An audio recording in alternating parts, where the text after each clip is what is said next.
¿Qué tal? Bueno, muy buenas tardes a todas y todos en este día jueves 8 de octubre, ya como habrán visto en muchos sitios, en distintos medios, el famoso mes de la salud mental. Y en a desalambrar la salud mental, bueno, nos preguntaron qué van a hacer en este mes de la salud mental y dijimos, por supuesto, que es un mes importante, pero para nosotros la salud mental es todo el año y ¿para qué hacer cosas especiales si lo especial es todos los días? ¿Viste? Entonces, aquí estamos en una entrevista muy interesante, muy importante y a quien, con una invitada a quien agradecemos tremendamente su presencia. Aquí, bueno, que les habla Alejandro Iglesias. Vamos a estar ahí con bueno, ya lo voy a presentar, pero antes a nuestra querida invitada, Catherine Velázquez Martínez, va a estar con nosotros, quien es psicóloga, magíster en psicología educacional de la USACH. Ella se desempeña en el ámbito de la educación superior, acompañando a estudiantes en el desarrollo de habilidades académicas y socioemocionales. Así que agradecerle a Catherine su presencia y bueno, no estamos aquí solo en esta entrevista, está nada más ni nada menos que Francisco Bueno Pinto, periodista insigne de este país. Bienvenido también, Pancho, bueno, acompañándonos. ¿Y cómo estamos, Pancho, en este comienzo? Bien, gracias Alejandro por el pase. Catherine, también muchas gracias por tu tiempo, por estar acá con nosotros y sumándome a tus palabras. Sí, una entrevista, una conversación relevante para este tiempo, considerando la situación en cual nos vamos a enfocar, que tiene que ver con el desarrollo de las habilidades académicas y socioemocionales. Y quería partir de inmediato, Catherine, preguntándote en qué situación se encuentra de la salud mental de los universitarios. Y te lo pregunto básicamente porque hay una encuesta que se llama Primera Encuesta Nacional de Salud Mental Universitaria de Chile, que aborda sobre un 44% de los estudiantes que ha solicitado ayuda psicológica. Y te quiero preguntar básicamente cuál es la situación en la que se encuentran ahora, considerando el contexto sanitario en el cual nos encontramos y cómo también se está trabajando con estos alumnos esta temática. Oye, Alejandro, Francisco, muchas gracias por la invitación, por el espacio que me permiten como compartir y difundir estas ideas a través de sus medios de difusión de redes sociales. Así que como partir por allí, por agradecerles primeramente por el espacio. En función a la pregunta de Francisco, mira, la encuesta de salud mental, la encuesta nacional de salud mental de universitarios en Chile arrojó, como tú bien lo decías, datos bien llamativos, ¿no? Que hoy en día en pandemia cobran aún mucha más relevancia. Yo diría que esa cifra, como de que ese 44% que pide ayuda o pidió en algún momento ayuda psicológica, hoy en día con pandemia seguro que se incrementó. Y dentro de los principales hallazgos que encontró la ANA, que fue como la autora de esta encuesta, era que los estudiantes manifestaban distintos tipos de problemas de salud mental, pero los dos principales eran los asociados al estrés y a trastornos de ansiedad o ansiedad en general, ¿cierto? Yo diría que hoy en día en las universidades en Chile existen distintas iniciativas, distintos programas que van en ayuda de estos estudiantes, pero no alcanzamos a abarcar. O sea, yo trabajo en una universidad y también en consulta particular, y es insuficiente, sea porque hay demasiado problemática y poco personal, o porque la situación de pandemia simplemente desbordó la situación de la red sanitaria en general. Y las universidades no están pensadas tampoco como hospitales o centros de atención de salud mental, entonces no es un fin último finalmente. Entonces muchas veces son insuficientes las redes de derivación, las redes de contacto, pero yo diría que las universidades se están haciendo cargo, ¿sí? Y también dando una mirada no solamente nacional, sino también a nivel latinoamericano. Yo creo que estas problemáticas de salud mental ya venían de antes en universidades en Latinoamérica. Hay muchos problemas de deserción académica también, y me imagino que ahora con el coronavirus, las desigualdades por el acceso a Internet, perjudica el acceso a la educación y con ello perjudica aún más la salud mental de los estudiantes. Catherine, tú haces mención a que las universidades se están haciendo cargo. ¿De qué manera? Hay distintos programas. Mira, por lo menos desde mi experiencia, me consta que no solo en el lugar donde trabajo, sino en las distintas universidades del Consejo de Rectores, o existen centros de salud cuya una de las unidades pueden ser unidades de salud mental, ¿sí? Todas las universidades que cuentan con las carreras de psicología, por lo general también tienen un centro de atención psicológica donde acompañan a estudiantes de sus mismas universidades. Y de esa forma, como atención directa a problemáticas ya de trastornos propiamente tal de salud mental, están desarrollándose, pero también hay otras iniciativas u otros programas que tratan también como de prevenir estas problemáticas, ¿cierto? Porque desde la definición de salud mental, la idea no es solo curar la enfermedad, sino que prevenir que esto suceda. Y hay distintas iniciativas, están programas donde hay unidades de inclusión para necesidades educativas especiales, existe por ejemplo el programa PASE, que es de acceso preferencial a estudiantes que vienen como de entornos a lo mejor más vulnerables y dan un acceso preferencial a la educación superior, y desde allí también hay acompañamiento psicológico, psicopedagógico, en reforzamiento académico, y son programas que existen a nivel nacional, principalmente en instituciones que pertenecen al Consejo de Rectores. ¿Sí? Las universidades particulares no tengo así como el detalle, pero yo creo que existe. O sea, la Alberto Hurtado tiene centros de apoyo al estudiante, probablemente hay otras universidades particulares, la Cardenal Silva Enríquez también, yo sé que tiene un centro a propósito de la carrera de psicología que brinda apoyo también a los estudiantes. Entonces, qué buena universidad esa. Mira, hay intereses creados. Sí, no, pero le tengo cariño, pero no voy a decir más. No voy a decir más. Ya, pero sería uno de los lugares que tiene. No, a mí me consta, porque tengo colegas que hacen clases, colegas psicólogos, psicólogas, o yo cuando hice mi tesis de magíster también me tocó entrevistar a personas que son psicólogos trabajando en esas instituciones. Entonces, yo creo que hay, pero que no es suficiente, porque los problemas de salud mental traspasan la necesidad o la demanda. Hay mucho prejuicio en torno a que si los estudiantes universitarios piden ayuda o no, ¿no? Y se dice que no piden ayuda. Yo creo que la piden, no necesariamente la encuentran porque ya están saturados los espacios universitarios, y creo también que hay mucho desconocimiento de cuestiones mínimas, como de que si estás en FONASA tienes derecho a acceder a cierta cantidad de sesiones, por ejemplo, o si estás en un plan de ISAPRE, que es como la salud privada, no sé si hay gente extranjera escuchando el programa, pero aquí en Chile, si estás en ISAPRE, también tu plan de ISAPRE debiera cubrirte cierta cantidad de sesiones dentro de tu plan. Y muchas veces los estudiantes no conocen esas cosas, y hay que psicoeducar en esos temas, para que se atrevan a pedir ayuda, por ejemplo.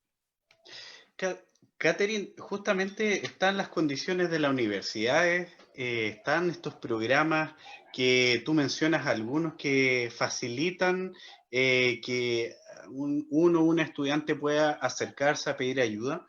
Y yo pensaba por el otro lado lo que le sucede a quienes estudian, quienes están estudiando, ¿cierto?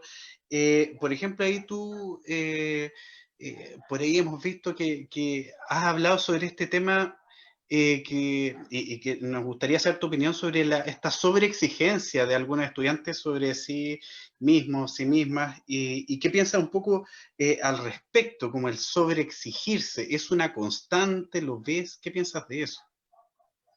Mira, yo creo que se dan dos situaciones.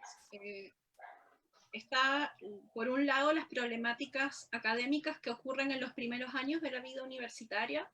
De hecho, a nivel latinoamericano, por ejemplo, alrededor del 42% de universitarios deserta por motivos académicos o socioeconómicos, y en Chile la cifra es menor, pero tampoco es tan distante. O sea, alrededor del 30% de universitarios que ingresan a la universidad desertan o por dudas vocacionales o por problemáticas asociadas al rendimiento académico.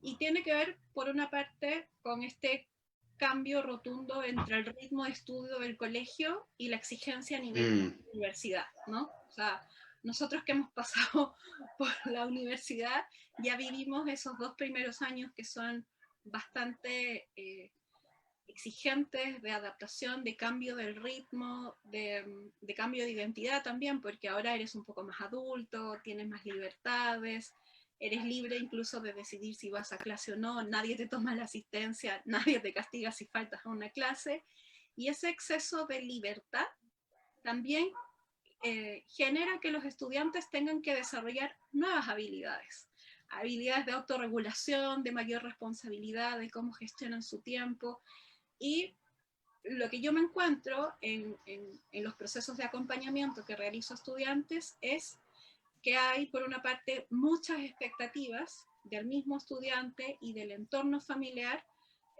muchas expectativas puestas sobre ese rendimiento académico y que te tiene que ir bien, igual o mejor de cómo te fue en el colegio. Y el ritmo de la universidad es tan distinto que el rendimiento no es el mismo. Y desde allí los estudiantes empiezan a experimentar cierto nivel de malestar emocional que a lo mejor no alcanza a ser un trastorno de salud mental propiamente tal, pero que sí es malestar y que si no se aborda a tiempo podría decantar en problemas de depresión, trastornos ansiosos, ¿te fijas? Entonces, a propósito de las iniciativas que hay en universidades o desde el trabajo que también realizamos los psicólogos educacionales, se puede abordar eso a tiempo, enseñando nuevas herramientas, nuevas estrategias, nuevas formas de autogestionarte o de autogobernarte, ¿cierto? Pero ocurre mucho esto en los alumnos. Yo creo que por una parte está esta idea de al fin voy a estudiar lo que quiero, me tiene que ir bien, me está costando mucho, ¿sí? Sobre todo en Chile, que la educación se paga. En otras universidades a nivel de Latinoamérica, probablemente si lograste ingresar a una universidad pública, no tienes que pagar, pero está también el peso de, ya que logré una vacante, un cupo, tengo que conservarlo y me tiene que ir bien, porque si lo pierdo, pierdo esta gran oportunidad de no pagar, ¿no? Entonces, desde allí empiezan a generarse estas instancias de autoexigencia y por otro lado también este estatus o este imaginario que hay en el proceso de estar en una carrera universitaria de te tiene que ir bien porque si no te va a ir bien vas a ser un mal profesional, no vas a encontrar trabajo, no eres un alumno brillante. Entonces empiezan a darse muchas voces, ¿no? Entre las internas, entre las exigencias de los profesores que también contribuyen a generar este clima de autoexigencia que si no es bien acompañado podría decantar en problemáticas emocionales más graves. Inseguridad personal y competitividad, ¿te resuenan esas palabras en lo que estás diciendo y en la situación actual? Más hoy en día, imagínate, o sea, probablemente hoy en día un estudiante que por la situación de pandemia, porque logró obtener una beca y ahora en este momento le tiene que ir bien para conservarla, porque si no la pierde, es como la oportunidad familiar, genera mucho más estrés, mucha más ansiedad. Y yo creo que hoy en día además se da esto de el profesional de excelencia o el trabajador de excelencia es aquel que está todo el tiempo ocupado, todo el tiempo trabajando. El estudiante o el ideario, ¿cierto? Es un imaginario porque concretamente nadie te dice que tiene que ser así, pero están estas voces como no formales que te dicen tienes que esforzarte, no tienes derecho a estresarte, o si te estresas es parte de estar en la universidad, tienes que bancártelo, tienes que aguantártelo, y claro, el estudiante no sabe cómo lidiar con eso porque se está sintiendo mal. Catherine, preguntarte ahora que estamos hablando de las becas, ¿cómo tú tomas o qué lectura le das con respecto a que el gobierno haya suspendido las becas a los jóvenes que están en el mundo, haciendo sus magísteres, haciendo sus investigaciones? Ah, lo de becas Chile, dices tú. Sí. Complicado, es que a ver, es un tema bien delicado, porque por una parte se entiende de que hay que priorizar los escasos recursos económicos que tenemos, ¿no? Y quizá es más urgente priorizar la atención o la urgencia sanitaria. Pero por otra parte, esta pandemia también deja en evidencia de que es mucho más importante investigar sobre, por ejemplo, comportamiento de los seres humanos en situaciones de emergencia sanitaria, en avanzar en tecnología de cómo crear mejores vacunas más seguras, que con mayor rapidez de creación. Entonces, es contradictorio que ahora se quite la oportunidad a futuros investigadores para que puedan aprender esas nuevas necesidades que tiene el mundo de hoy. No se entienden las prioridades, es un poco extraño, en verdad. Sí, o sea, es un tema ese, como que se está discutiendo, justamente las prioridades. Bueno, ayer yo leía no, hoy día no me acuerdo, que le estaban cortando, quizás me voy del foco, pero a la filarmónica, a la orquesta filarmónica, hay presupuesto y está ahí. Claro, las prioridades que por ahí escuché unos programas de Noche Digna u otros programas sociales se estaban recortando. Entonces, claro, hay como un tema de las prioridades. Y cuando uno quiere hablar, o cuando por otro lado la situación sanitaria hace que uno haga un llamado a la tranquilidad, a que nos quedemos en casa, entonces también tenemos que generar condiciones de calidad de estar en casa, y en este sentido el arte y la cultura pueden ser instancias que ayuden a que la población se mantenga más tranquila en sus hogares, a lidiar un poco con este exceso de estrés que estamos experimentando todos. Sí, yo pensaba, por ejemplo, en esto que a mí me hace mucho sentido, que queríamos saber tu opinión de los programas que tú mencionaste. Bueno, tú nos aclararás más, pero se habla mucho, ¿cierto?, de las situaciones más graves en salud mental, ¿no? Como las situaciones como o el intento de suicidio, o una depresión muy profunda, todo ese tipo de situaciones. Pero, ¿qué pasa con estas situaciones, entre comillas, llamadas no tan graves? Y como, claro, como que quedan invisibilizadas de alguna manera. Quedan invisibilizadas aspectos como el estrés, aspectos como, claro, como esta inseguridad que hablábamos, como que no se les tomará tanto el peso, se normalizará el estrés. Yo creo que en la educación superior hay una, no sé si es formal, yo no diría que es parte del discurso formal que se deja escrito en los documentos, ¿cierto? Pero sí hay una normalización en el discurso de que es natural que un estudiante universitario viva con estrés. ¿Sí? Esto no significa que no se hayan hecho programas para abordar las temáticas, ¿sí? Pero no son suficientes, o muchas veces los estudiantes no hacen uso de ellas porque estos programas orientados a, por ejemplo, desarrollar habilidades emocionales o no sé, meditaciones, relajaciones, porque hay ese tipo de actividades en las universidades, pero no todos los alumnos van. En mi práctica personal, en los procesos de acompañamiento directo con los estudiantes, cuando yo les pregunto por qué no hacen uso de esto, hay ciertas ideas que son bastante válidas, en verdad, que tiene que ver con, pero es que si yo tengo que priorizar entre estudiar álgebra, cálculo e ir al taller de meditación, prefiero seguir estudiando esto, porque esto es mi carrera, ¿cierto? O sea, ustedes mismos, si les hubieran puesto un taller libre de matemática, pero tú estabas estudiando psicología o tu periodismo, no hubiera sido. Pero, sin embargo, si cambiamos un poco el discurso y la llegada de cómo se vincula el estrés, la prevención del estrés, de la ansiedad, de cómo el manejo emocional te permitiría aprender mejor, yo creo que allí sí el estudiante estaría mucho más motivado y mucho más interesado en ir.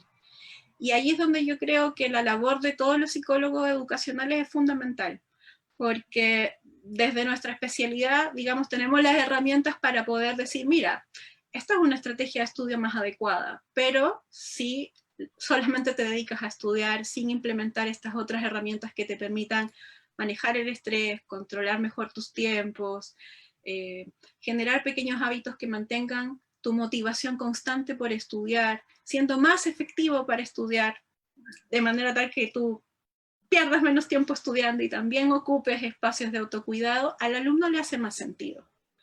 Y estos programas, bueno, no sé, yo creo que hay todo tipo de profesionales muy buenos, no pongo en duda la idoneidad de todos estos colegas u otros profesionales que están haciendo estos otros talleres, pero si no sabemos llegar al estudiante con respecto a lo que a él lo motiva, que tiene que ver con que le vaya bien en sus estudios, en su rendimiento académico, no van a ser muy efectivos esos programas, ¿te fijas? Hay que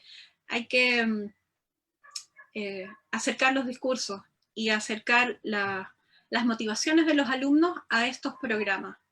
Y no sé, si hablamos de, por ejemplo, hacer un taller del buen dormir, bueno, quizá el alumno vaya en la medida en que uno le explique mejor cómo dormir sí te permite aprender mejor. Porque si no, el estudiante no va a ir, va a decir, ¿para qué dormir? ¿Qué es eso? Yo tengo que estudiar. Claro. Si hay alumnos escuchando, no, te aseguro que van a estar muy de acuerdo con lo que estoy diciendo, porque lo escucho a diario con muchos alumnos a quienes yo acompaño. De hecho, hizo una radiografía, pero casi perfecta, Alejandro, de nosotros. De nosotros. No, esta actividad, ¿para qué? No lo mismo. Nos va a dejar pensando ahí. Claro. ¿Qué estamos haciendo? ¿Qué hicimos mal, Alejandro, por favor? Oye, no, preguntarte de este camino que estamos conversando, recorriendo, que partimos con la encuesta, luego que los primeros años de los estudiantes desertan, los talleres. ¿Cuál es el desafío con respecto a la casa de estudio ahora, en la actualidad? Desafíos hartos. Pero yo creo que no solo en Chile, yo creo que a nivel mundial ya se están readecuando las formas de enseñar, ¿ya? Y ahí no me voy a poner latera, ni muy psicóloga, ni técnica para hablar, pero, pero algunos datos hay que compartir. Por ejemplo, sí. Hace algunos años atrás, en Chile, el Consejo de Rectores y la mayoría ya de universidades a nivel nacional definió establecer ciertos estándares de cuántas horas debiera estudiar un estudiante y que sea una cantidad de horas que le permita también conciliar vida personal con vida de estudio. ¿Sí? Y se estableció un sistema de creditaje común. Y eso fue un esfuerzo muy importante, que es el sistema de créditos transferibles de Chile, el SCT, el Consejo de Rectores.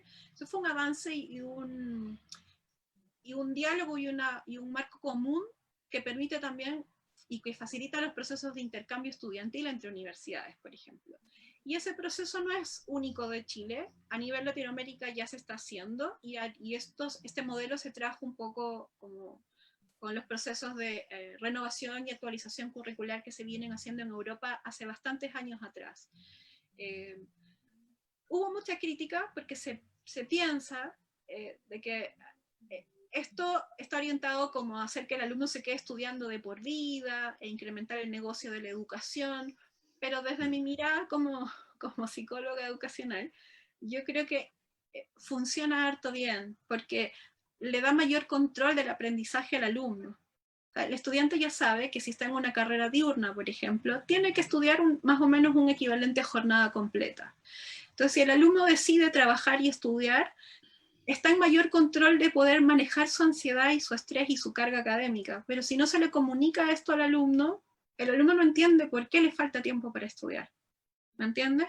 Porque el diseño curricular de su malla probablemente esté pensada para que él destine 45 horas de estudio semanal. Otras cosas que se vienen haciendo también en Chile en general, e insisto, esto no es único de Chile, se está dando en universidades a nivel internacional en general, son los procesos de actualizar las mallas curriculares. Antiguamente, enseñar una carrera era escuchar al catedrático enciclopédico que te daba el saber, ¿no? Y uno tenía que memorizar y comerse el libro literalmente. Y hoy en día, los procesos de mejora educativa están orientados a que el alumno aprenda haciendo, ¿sí? No solamente porque hay un mercado laboral que alimentar posteriormente, sino porque es mucho más ético incluso formar al estudiante en lo que tiene que aprender a hacer y no que espere salir al mercado laboral para aprender a hacerlo recién. porque imagínense una psicóloga que salga sin saber atender gente, estás atentando contra la salud mental de más personas. Entonces es mejor que la universidad te lo enseñe a hacer desde ahora. Eso, por un lado, trae muchas oportunidades para los alumnos, porque también hace que sea más motivador estudiar, ¿sí? Pero al mismo tiempo es más desafiante, porque entonces el alumno tiene que volverse mucho más responsable de su proceso de aprendizaje. No basta con leer para aprender, hay que poner en práctica, hay que hacer ensayos, hay que debatir, hay que hacer trabajo en grupo, porque tú no vas a trabajar en una oficina solo, después vas a trabajar en el mundo laboral real con nosotros mismos, lo que estamos haciendo ahora, un psicólogo comunitario, un periodista, y podemos dialogar, ¿cierto? Entonces, en ese sentido, las reformas curriculares que se están haciendo en el país son bastante positivas, pero son procesos lentos, ¿sí? Son procesos lentos porque hay que capacitar a los profesores para que enseñen de nuevas formas, y también es un proceso lento porque el alumno todavía viene, alumno, miren la palabra que acabo de usar, como sin luz, pero nada que ver, es un estudiante que llegó de un modelo muy tradicional del colegio. Perdón, ¿significa sin luz? Alumno, sin luz. Yo no sabía, mira. No, gracias. Pero no es un alumno, te fijas, porque es un estudiante muy brillante que ingresa a la universidad y que ahora tiene que usar todo su potencial en generar nuevas habilidades. Por eso la universidad es mucho más exigente que el colegio, porque tú no entras a memorizar. Entonces, esos cambios que se generan a nivel de los diseños de los planes de estudio, en las metodologías de enseñanza, siguen un camino, ¿no? Y las universidades están comenzando a capacitar a sus profesores. Pero muchas veces los estudiantes no entienden por qué les enseñan de esa forma y no de otra. Y cuando uno no entiende por qué te enseñan lo que te están enseñando, no hay forma de motivarse a estudiar. Entonces ahí hay un desafío, yo creo, que se está en el que se está avanzando, de poder capacitar mejor a los profes, pero por otro lado, de mejorar el proceso de enseñanza-aprendizaje también, para que el alumno entienda que tiene que ser protagonista, que tiene que ser mucho más activo, que tiene que tener más estrategias, que no basta con sentarse a memorizar. Pero va a ser un cambio que yo no soy pesimista en ese sentido. Es un tránsito que genera mucho estrés para ambas partes, profesores y estudiantes, pero fíjense, yo ya estoy trabajando en esto, en educación superior. Cada vez hay más profesionales especializados en el tema, pedagogos, psicólogos educacionales, que están en esa bisagra, ¿no? Como de acercar los diálogos y hacer más ameno el proceso para todos. Así que yo creo que quizá en, no sé, 5 o 10 años más, cuando esto ya sea un hábito y salgamos de pandemia, no es que no vayan a haber problemas de salud mental, pero por último que sean otros problemas, ¿no? No los mismos. Es la idea, pues, lo que esperamos, ¿no? Pancho, no sé si tú tenías una pregunta que... Sí, yo tengo una, y ahora que estamos hablando de la educación, y ahora el 4 y 5 de enero se viene esta prueba de transición que todos conocemos, y que es la que va a reemplazar a la antigua PSU, y que el 4 y 5 de enero se va a dar. Y tenemos un 11% de caída de inscritos. ¿Cómo tú ves ese proceso? ¿Cuál es el llamado que haces con respecto a lo que estamos también conversando, este estrés que hay, esta deserción, estos grados de ansiedad? Porque claramente este ha sido un año completamente anómalo. Entonces, ¿cómo te enfrentas a esta prueba que completamente no sabemos cómo hacer tampoco? A ver, yo daría como consejos súper prácticos pensando en el estudiante o los papás que nos están escuchando, ¿ya? Hay que conocer las pruebas. Hay muchos medios de difusión hoy en día, páginas web donde se están compartiendo ensayos en función al nuevo modelo de evaluación de la prueba de transición. Puede haber muchas críticas al proceso, sí, pero creo que es mejor haber avanzado hacia una versión mejorada de la PSU que haber mantenido la PSU como estaba, porque ya generaba mucha desigualdad. Entonces, es mejor en ese sentido estar en este otro camino en donde, aunque probablemente le vaya mal a muchos estudiantes, por lo menos eso va a servir de insumo para seguir mejorando el instrumento. Pensando en los papás, pensando en los estudiantes que deben estar demasiado estresados hoy en día, así como recomendaciones súper específicas. No pasa nada si te tomas un año más. No pasa nada. O sea, a todos nos costó y a todos nos tomó un año de pausa prácticamente esta pandemia. Si más encima tú pretendes dar la nueva prueba sin tener claro qué es lo que quieres estudiar, quizá este año sea mucho mejor preparar una muy buena prueba, aclarar tus dudas vocacionales y luego evitarte ese 30% de probabilidad de que desertes por haber elegido mal la carrera, ¿cierto? Con todo el problema de inseguridad, desconfianza en uno mismo que te puede generar. Entonces, prepárense para las pruebas, revisen todas las páginas web del Ministerio de Educación donde se están compartiendo material gratuito, descargable para ensayar. Hay muchos preuniversitarios populares que no cuestan nada. Hay muchas cuentas de Instagram en donde hay muchos estudiantes compartiendo cómo resolver estos nuevos ejercicios, ¿cierto? Pero insisto, o sea, si realmente tu vocación está por entrar a la educación superior, el primer paso es elegir bien la carrera. Eso es lo primero. Si este año además lo puedes utilizar para mejorar tus estrategias de estudio, aprender de ti mismo, usar mejor las técnicas de estudio, manejar tus tiempos y todo, esto es un periodo de ensayo para todos. Este es el mejor momento como para no tener que hacerlo perfecto. Y si decides dar la prueba, dale. Las universidades siempre, el primer y el segundo año, dan mucho acompañamiento a los estudiantes. Y si te va bien, bueno, va a haber mucho profesional acompañándote, y si no, mucho profesional también que de forma particular lo puede ir haciendo. En función a estrategias como de ansiedad y estrés, yo voy a ir compartiendo algún material probablemente en mi cuenta de Instagram cuando se vaya acercando la fecha de la prueba, pero no hay técnica que funcione bien si no hay ganas de tomarse pequeños momentos para uno mismo. Eso siempre le digo a mis alumnos. O sea, ninguna técnica de respiración, de relajación te va a ser útil si es que no te tomas un espacio para cuidarte. Partiendo de allí, ver tele, distraerse conscientemente con el TikTok o el Instagram va a ser tan eficiente como una buena técnica de respiración. Lo importante es que tengas el espacio de autocuidado para ti, porque eso te va a ayudar a aprender mejor. Yo en ese sentido bueno, ahí que puedas dar tu Instagram, porque ahí en el Instagram de Catherine hay muy buena información, muy interesante, y hemos visto que has realizado algunas iniciativas, por ejemplo, estas entrevistas que tuviste, un montón de entrevistas, y tienes un montón de material, información de estudiantes que están ahí, ¿cierto? Viviendo el momento, el proceso. Y por ahí una de las cosas, en una de las publicaciones que tú colocaste, hablaste este tema de dejar de hacer las cosas que te gustan, ¿cierto? Como esta que tú le planteas, como esta pregunta, y como, ¿y tú qué harías? Algo así como que si te regalaras un momento, o si pudieras hacer lo que te guste, ¿qué harías?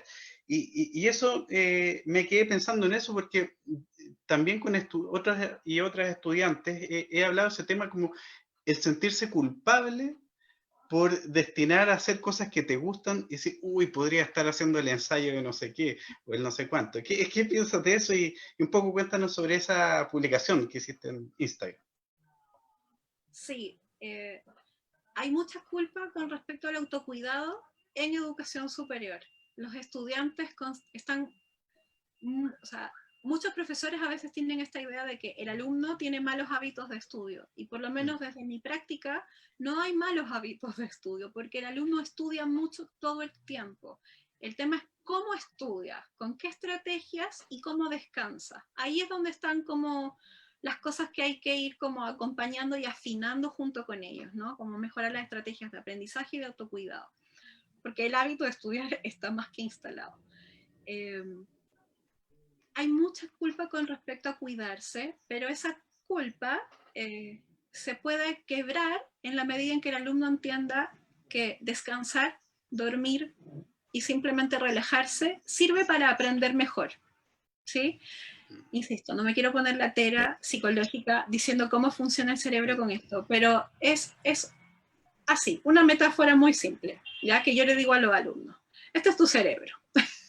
Tu cerebro cuando está aprendiendo está así, todo el tiempo haciendo conexiones neuronales. Pero cuando tu cerebro duerme, ¿sí? Cuando estamos durmiendo o en estados de relajación, el cerebro se expande y entonces se permite la liberación de toxinas, de estrés. Y eso facilita la creación de nuevas ideas para resolver nuevos problemas. Si estás pegado todo el tiempo tratando de resolver ese ejercicio de química o matemática sin descansar, no conectas nuevas áreas, nuevas ideas. Tienes que descansar para que se te ocurra esa idea. Entonces, ¿por qué es importante dormir? El truco así, súper simple. Anda a dormir pensando en ese ejercicio que no pudiste resolver. Hazlo. Lo más probable es que en 1 o 2 días se te va a ocurrir de la nada cómo hacerlo, porque es una técnica de estudio así, muy chiquitita, pero muy eficiente. Entonces allí yo les digo, ¿qué fija? Dormir sirve para aprender. Descansar sirve para esto, porque se estimulan nuevas áreas del cerebro. ¿Caminar también? Caminar también. Caminar también. Sí, sí, Entras en porque... un estado de pensamiento que estimula otras áreas como la creatividad, el lado más del lenguaje. Sirve caminar, cualquier actividad que te saque de un estado de concentración intenso. Nadar, bueno, no se puede nadar, pero caminar, correr, respirar, ¿sí? Estamos en pandemia. Los que tienen gatito, hágale cariño al gato 5 o 10 minutos entre momentos y va a ser mucho más eficiente para estudiar mejor después. Sí, es verdad, porque, o sea, yo me acuerdo que me ha pasado varias veces y he escuchado artistas también que, uy, trato de hacer una canción y no me resulta, y trato como, "Ah", y no ocurre. Entonces, claro, me salí a caminar, como decía Pancho, o me puse a hacer algo nada que ver, no sé, a mirar las plantas, pero es como, claro, yo lo veía así como oxigenarse, pero claro, tú lo planteas como muy bien, como muy concretamente, como permitir que el cerebro como que se expanda, ¿cierto? O sea, como que es necesario entonces, porque conocía incluso estudiantes que le gustaba dibujar y estaba dibujando y estoy pensando, uy, pero el ensayo, no, esto que estoy haciendo no está bien, pero lo que tú estás planteando es que no, hágalo, porque eso va a ir en beneficio integral. Por supuesto, es difícil decirle al alumno, haz meditación media hora o corre 1 hora, porque no lo va a hacer, es una exigencia muy alta, pero hazlo 5 minutos. Entre medio de momentos de estudio, es mucho más eficiente. Ningún cerebro adulto aguanta más de 1 hora concentrado en una sola tarea. Nadie, ni el más inteligente.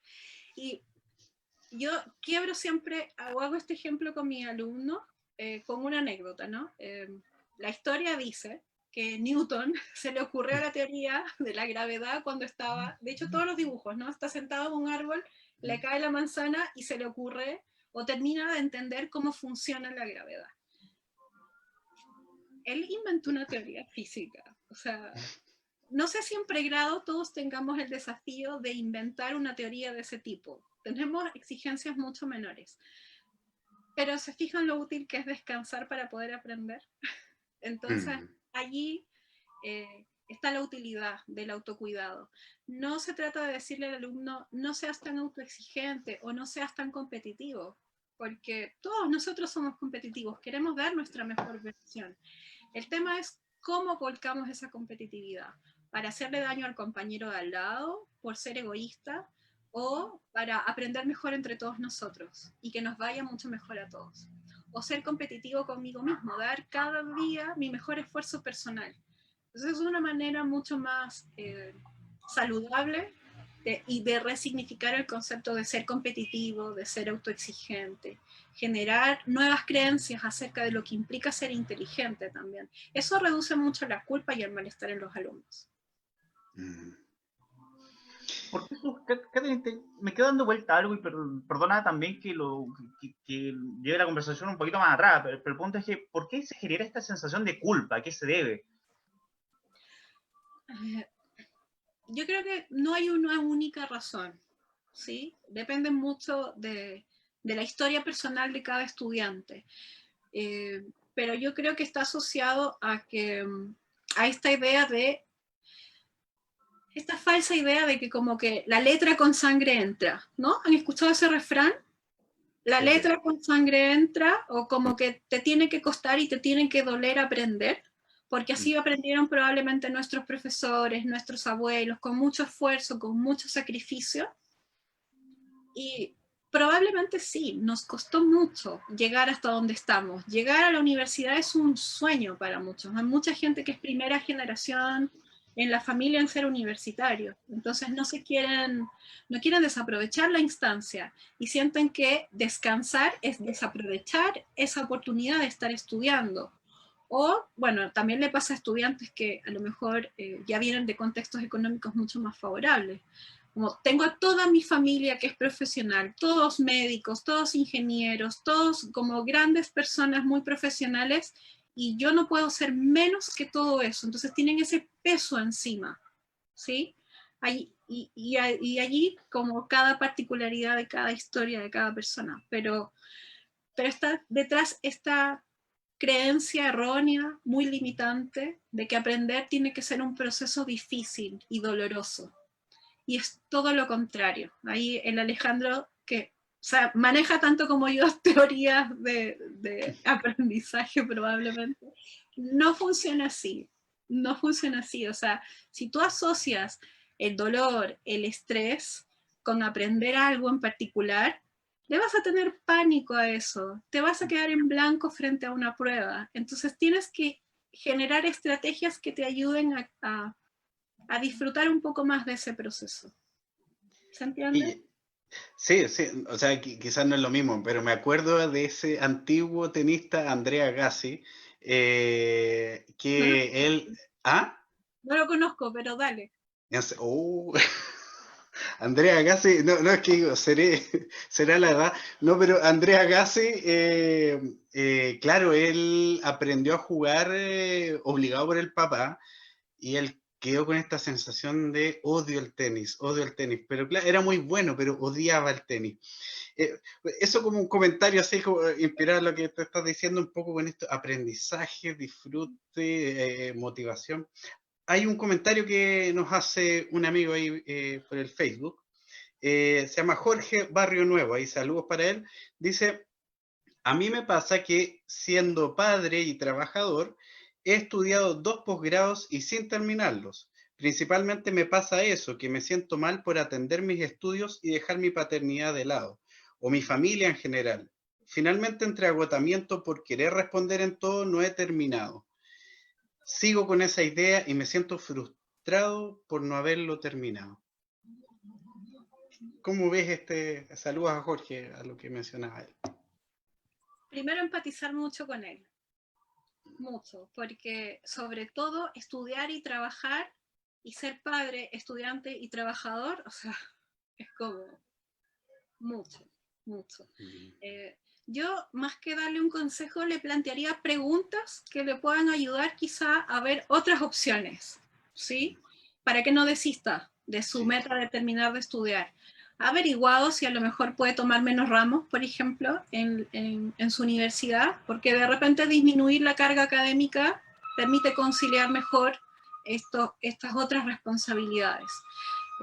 Muchas veces las universidades dan esas facilidades también, sobre todo en estudiantes trabajadores y más cuando ya es posgrado, se entiende. Y lo otro es ser súper estratégico si es que quedó medio como atascado en el periodo de tesis, que nos ha pasado a muchos probablemente. Un clásico. Un clásico, así como estar en el eterno estado de tesis estresante.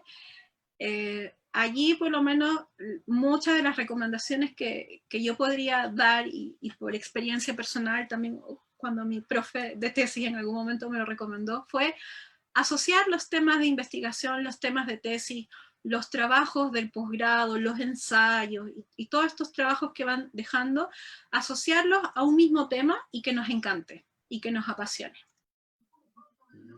Eso es lo que va a hacer que incluso dedicándole 1 hora diaria o 1 hora a la semana sea mucho más efectivo, ¿sí?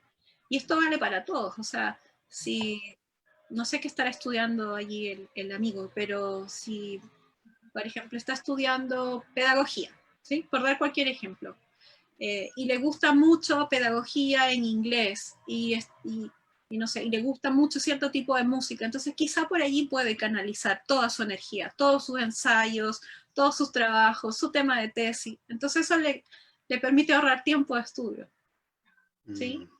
Y al mismo tiempo un tema que le gusta, nunca se va a cansar de leerlo, así esté, no sé, en la micro, entre medio que está descansando con la familia, leyendo un poco, ¿no? Va construyendo un estado motivacional bien alineado con lo que tiene que lograr, ¿sí? Ahí, la frustración es eso, cómo manejar la frustración, la motivación, Sí, la energía, tiene que haber un balance ahí entre todas las cosas. No, y en qué esta interesante. oportunidad ¿Ah? mantener, en esta oportunidad mantener un equilibrio, un balance, estar bien es complejo, sobre todo en esta oportunidad, en esta situación sanitaria, económica, social en la que nos encontramos. O sea, gran trabajo el que hay que hacer ahora. Es harto, pero a ver, yo creo que siempre depende mucho del caso a caso, pero importante es que él tenga claro, realmente desea terminar esa carrera, es algo que le gusta, vale la pena, porque quizás a veces el desertar no es sinónimo de fracaso. ¿Sí? A Mm. propósito de cómo conceptualizamos fracaso escolar, ¿no? Sí. Cuando se habla mucho de fracaso escolar y que no es el fracaso del alumno, es el fracaso probablemente de la institución que no supo adecuar sus procesos de enseñanza a las características de ese estudiante, de esas necesidades. Entonces aquí es lo mismo, o sea, quizá no, pudo ser que no haya habido una elección de la carrera adecuada, o quizás sí, y entonces si realmente estás motivado, flexibiliza y negocia las condiciones de estudios con tu casa de estudio. Las universidades lo hacen.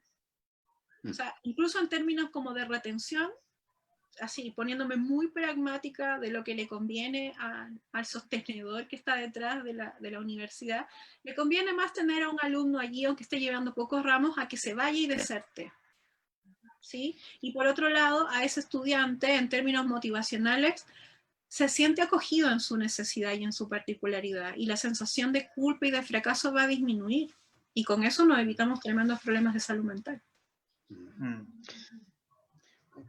Oye, estamos en los últimos minutos, Catherine. Ha sido súper rápido, increíble. Pues siempre pasa lo mismo con Alejandro, disculpa, Catherine, siempre pasa lo mismo. Sí, Pasa todo rápido.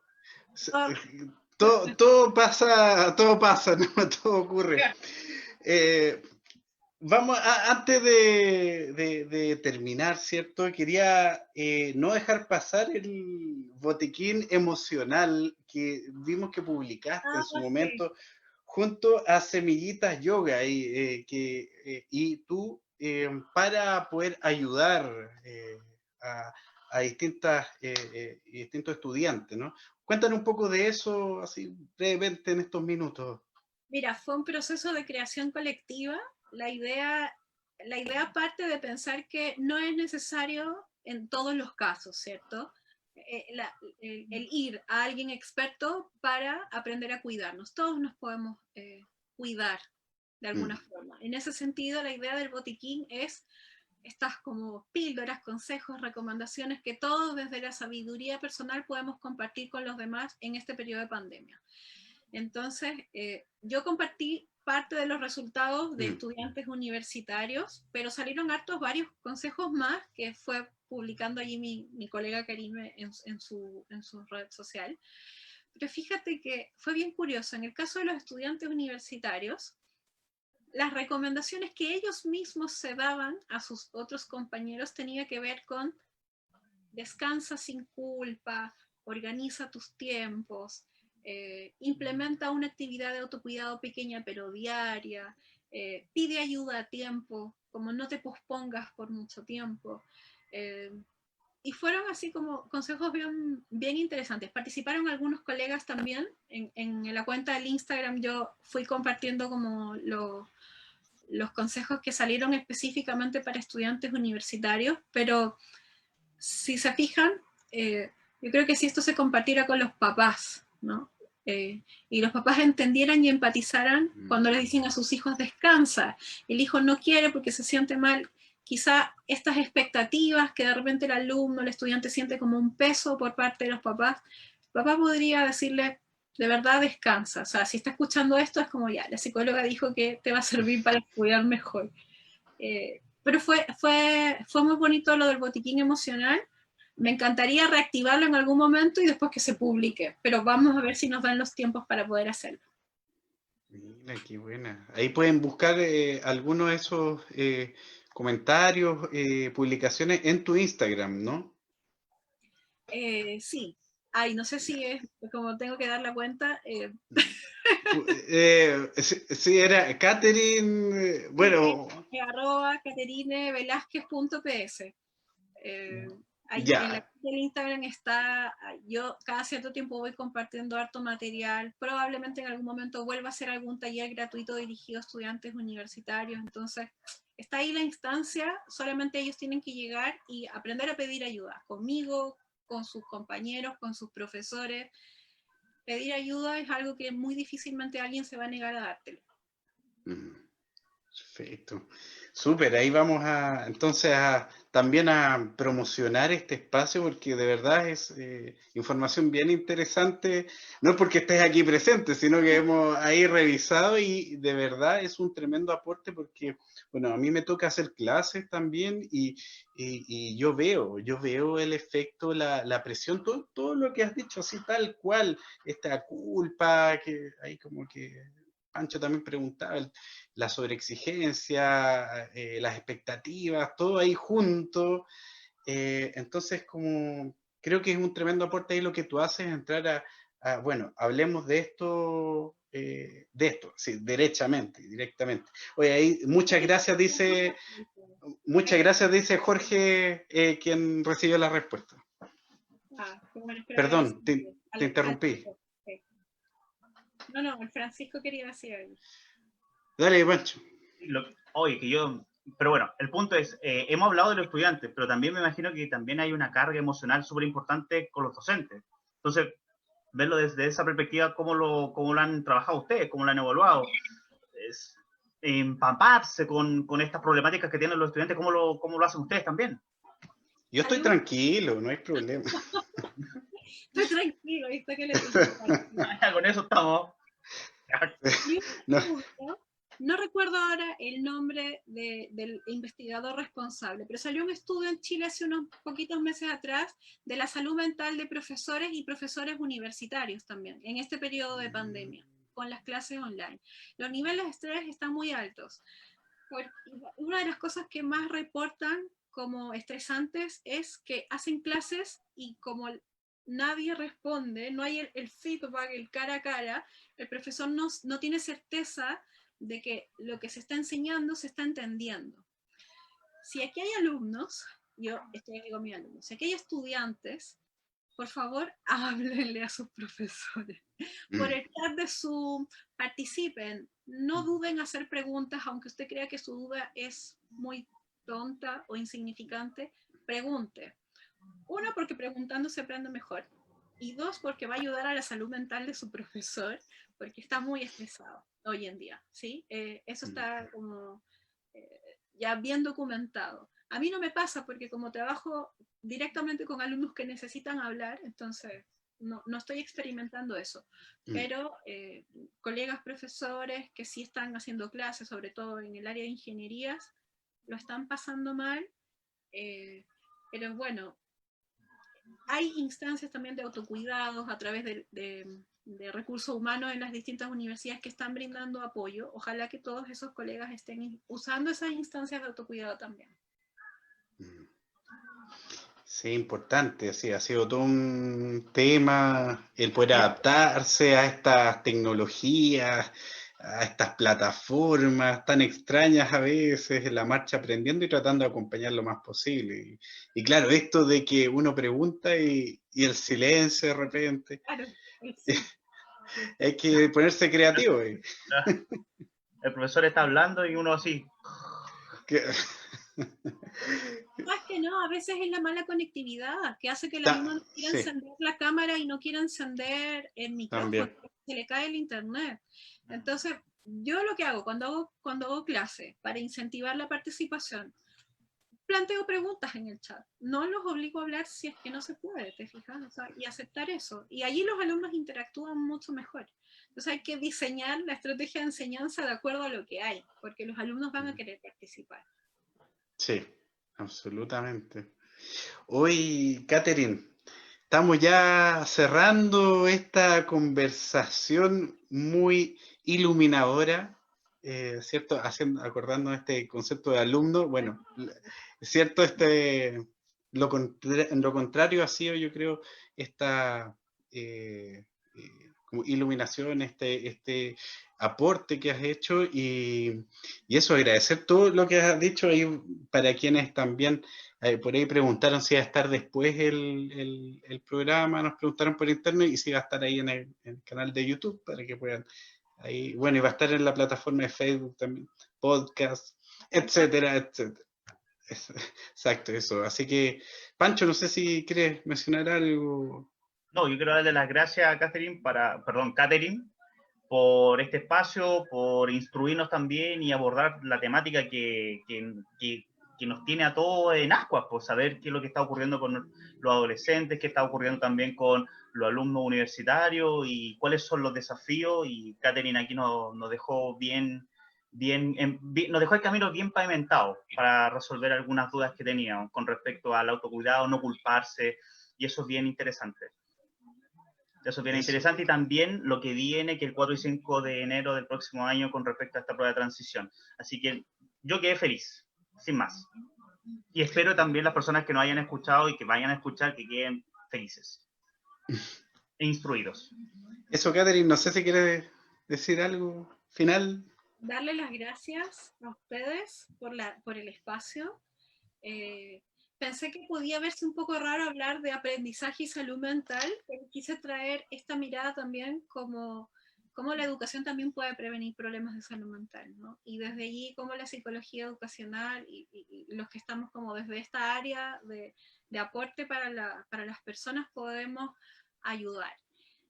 Motivar a los estudiantes que estén escuchando esto a que pidan ayuda a compañeros, a profesores, a los psicólogos de su universidad, a sus papás, a conversar de lo que les está pasando. Van a encontrar espacios de contención y ayuda. Y aunque a lo mejor no te va a dar la ayuda directamente la primera persona con quien converses, seguro que al ratito él o ella te van a derivar con quien sí te puede ayudar de manera eficiente, eficaz, especializada de acuerdo a lo que tú necesitas. Pero lo importante es pedir ayuda, que no pasa nada. Todos aprendemos mejor con otros. Y para eso estamos, sobre todo los psicólogos. Así que, gracias por la invitación. No, gracias, Catherine. Y bueno, nos veremos en otro capítulo aquí en Desalambrar la Salud Mental, como cada jueves. En esta aventura, en este mes de la salud mental, estamos de cumpleaños, 3 años ya tenemos en el espacio, así que estamos, nos sentimos cada vez más jóvenes, ¿no, Pancho? Sí. Eso pues, muchas gracias a toda la gente y eso, nos vemos como cada jueves en un nuevo capítulo. Chao, chao, cuídense.